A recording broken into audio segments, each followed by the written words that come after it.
Okay, so in this video, I'm going to be making a mini sword out of a screwdriver. And this is another one of those videos where the audio is just awful. I took it on a mini GoPro or whatever, and I don't know why, but the audio just kind of sucks. I mean, I guess it's to be expected, but yeah. So I'll get right into the video then. I'm going to give you a quick rundown of basically my process. So what I would do is I'd stick these screwdrivers in a paint can, right, with maybe a blowtorch or just some wood sometimes, and then I'd pull them out, and for the first one I made, I used a sledgehammer as my anvil and just a regular hammer. It took me a couple of hours to do, but it took the time, and eventually it came out fine. And there it is, right? I beat it out flat, and then I moved on to the next part where I used files, grinders. Actually, I don't think I used a grinder for this one, but I used a lot of filing, and then I used my Dremel, and I used whatever I could, basically. I just got really resourceful, and I guess made it. And from there, you know, I went on to use more complicated tools, but that was pretty much it. I just go through that process, upgrading my tools, and yeah. So now that I've run you through the process, I guess I'll just take up some of your time by telling a quick story. And this is a true story. This happened to me way back in the day, but I got my very first ear piercing, right? And at first that doesn't sound very interesting. And I know what you're thinking. You're typing in the comments, oh, that's lame, you know. Everybody gets a first piercing and is kind of squeamish about it or something like that. But it wasn't exactly what you call the conventional type of piercing. Because I got it pierced with a fish hook. And it wasn't done by a professional. It wasn't done in a garage, even by a crackhead. It was done at a lake with a fish hook on a fishing line. Yeah, it wasn't even on purpose. So it's a pretty fun story. And I'll tell you how that went down. So how I remember it is, back in the day, my older brothers loved to tease me and mess with me and basically just have a fun time picking on me, as older brothers do. And they were scaring me and telling me there was all sorts of eels and creepy stuff in this lake, right?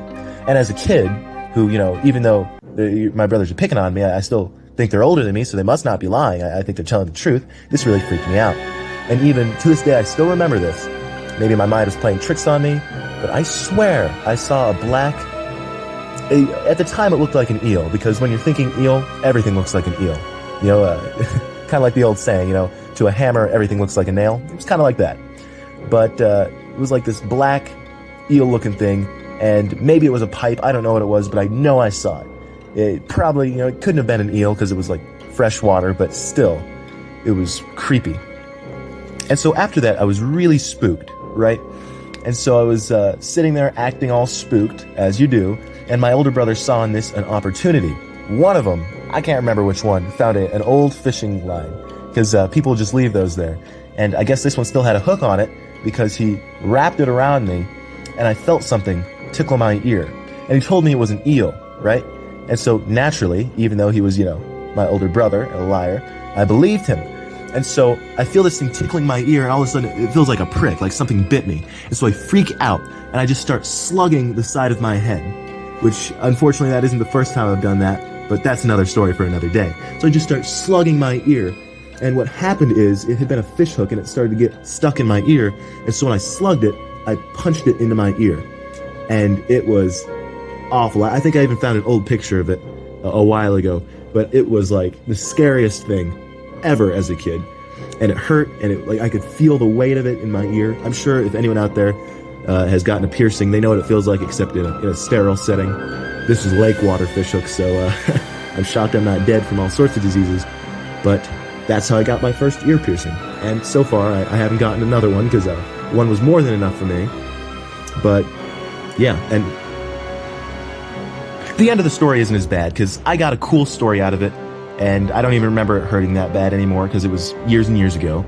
And yeah, there was really no problem. My dad had to cut the fish hook out. No, he didn't cut my ear. He clipped the barb off the fish hook and pulled it out. And that was that. I just cried a little bit, sucked it up, and yeah, got a cool story. Okay, so that's the end of the story, and now let's get back to the build. So here I just go over basically some future projects and kind of a wrap up of what I've done. This part's not really important, but it took a lot of work to edit like this, so I'm just gonna leave most of it in. And once I was done with this, well, naturally I had to test out the swords, right? Because, you know, you got to. So there they are, and I think they're looking pretty nice. I polished them up, I put some finish on the handles, and I did my best to make them presentable. and now I'm going to test them. Now, what am I going to test them on is the question. Well, I just so happened to find an apple. And there it is. Now, that might look like an ordinary apple. It's actually evil.